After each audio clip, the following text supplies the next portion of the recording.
শাবনূর আপু আমার একজন ড্রিম গার্ল, একজন ড্রিম নায়িকা। শাবনূর আপু আমার ড্রিম গার্ল, স্বপ্নের নায়িকা। আবারও শাবনূরকে প্রশংসায় ভাসালেন অপু বিশ্বাস। অপু বিশ্বাসের বিউটি পার্লারে আসতে চায় শাবনূর। হঠাৎ শাবনূরকে নিয়ে কি বললো অপু বিশ্বাস? উনি এখন দেশে আছে, রঙ্গনা সিনেমা শুটিং করছে।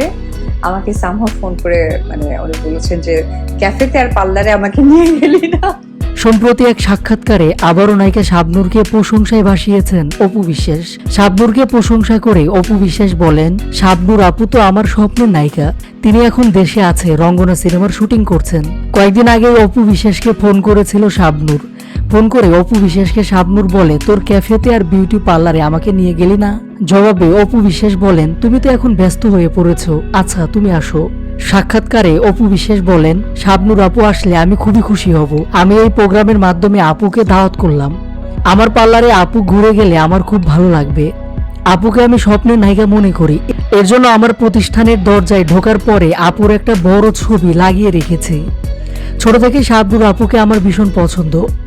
একমাত্র তিনি এমন নায়িকা যাকে দেখলে একদম রিয়েল ভাব লাগে। আপুকে দেখলে মনে হয় আমার ঘরের মানুষ, খুবই আপন, খুবই পরিচিত একজন মানুষ। আপুর অভিনয়ে কোনো ন্যাকামি নেই, মনে হয় যেন বাস্তব অভিনয়। এবার এভাবে শাবনূরকে চমৎকার ভাবে প্রশংসায় ভাসিয়েছেন অপু বিশ্বাস। শাবনূর, মৌসুমী, পূর্ণিমা, পপি, এই চারটা মানুষ যে আমাকে কি পরিমাণ আদর করে, ভালোবাসে, কেউ চোখে না দেখলে বুঝবে না।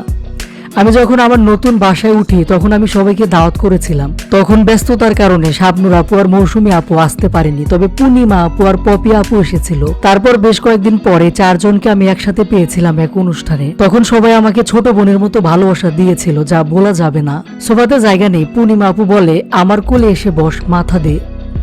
এই যে একটা নিজের বোনের মতো আগলে রাখা ভালোবাসা। আবার আমি একটু শুটিং এ যাব, তখন নিজের ওড়না আমাকে দিয়েছিল। এই পারিবারিক ভালোবাসা চারজন মানুষের কাছ থেকে আমি পাই।